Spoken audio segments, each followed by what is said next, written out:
ये प्रियंका गांधी जी को भी याद रखना चाहिए। चाहे आपका भूतकाल हो, चाहे आपका वर्तमान हो, आप सब लोग, चाहे ईवीएम हो या चाहे कागज पे लिखा हो, जब आप लोगों के चरित्र में जो है किसी तरह की मर्यादा नहीं है। मैं तो नहीं हूं, जनता की प्रतिनिधि हूं, कलाकार तो नहीं हूं। मैं इनको याद दिलाना चाहती हूँ, प्रियंका गांधी जी कहती हैं कि छोड़ो पुरानी बातें, हम पुरानी बातें नहीं करेंगे, हम पुराने लोगों के बारे में नहीं बोलेंगे। तो मैं ये जानना चाहती हूँ कि आपकी जो माता जी हैं वो तो आपकी अध्यक्ष है और इस वक्त की वो अध्यक्ष है। उनकी जो है, आप देखिए, जब उनकी नागरिकता नहीं थी, जब उनके पास 1983 में नागरिकता आई, उसके कितने साल पहले से वो वोट देती आ रही हैं।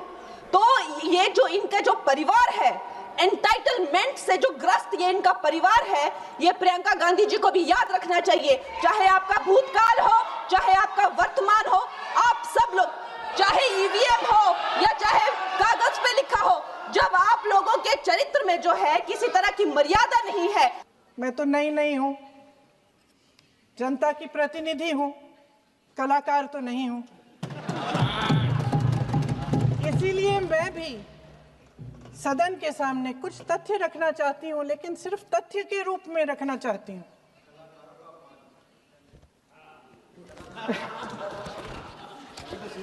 मैं उदाहरण दूं, उदाहरण दे देती हूं। सर मांग रहे हैं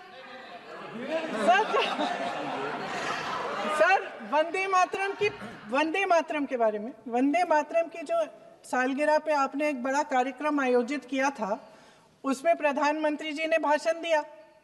उसमें उन्होंने कहा कि 1896 में पहली बार गुरुदेव रविंद्रनाथ टैगोर ने ये गीत एक अधिवेशन में गाया। उन्होंने ये नहीं बताया कि कौन सा अधिवेशन था।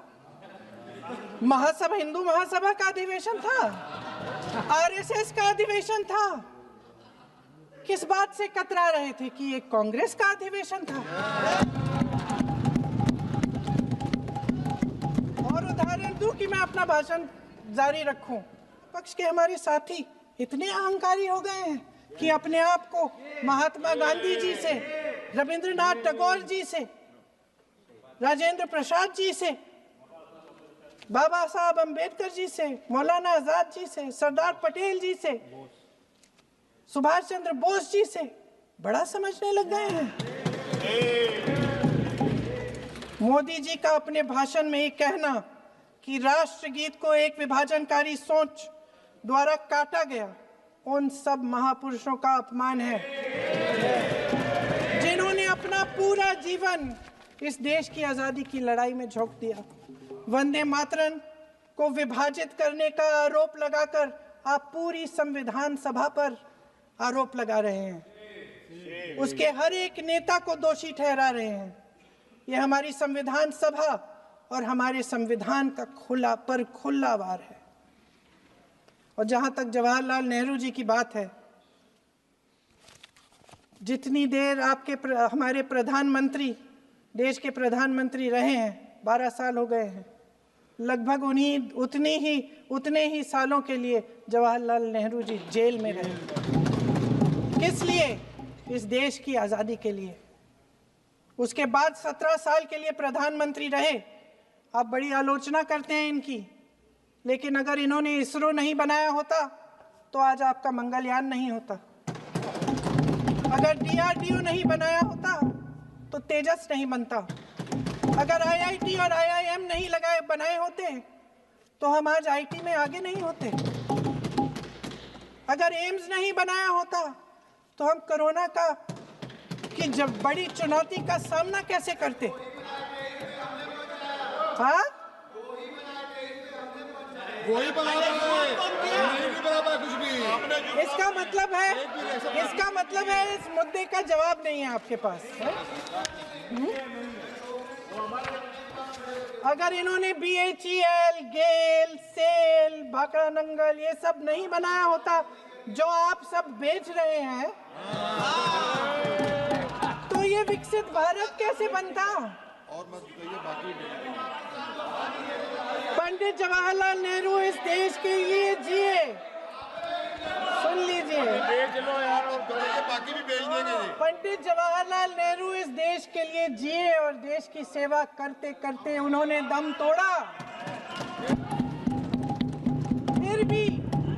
फिर भी सुन लीजिए, मेरी एक सलाह ले लीजिए, मेरी एक सलाह ले लीजिए। सर मैं आपको आपके माध्यम से सलाह दे रहे हैं, अब छोड़ना नहीं है। सर मैं आपके माध्यम से एक सलाह दे देती हूँ।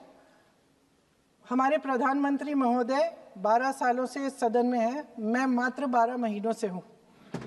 फिर भी छोटी सी सलाह है। उन्होंने अभी हाल ही में चुनाव था, कुछ महीनों पहले उन्होंने एक सूची निकाली थी कि विपक्षी दलों ने और विपक्ष के नेताओं ने कितने अपमान किए हैं इनके, और उसमें शायद 90-99 ऐसे उन्होंने अपमानों की सूची बनाई थी। तो मैं उनको एक छोटी सलाह देना चाहती हूँ कि नेहरू जी से जितनी भी शिकायतें हैं, जितनी भी गलतियाँ उन्होंने की आपके जहन में, जितनी भी गालियाँ देनी है, जितना भी अपमान करना है, उसकी भी एक सूची बना दीजिए। नहीं, बात खत्म नहीं है।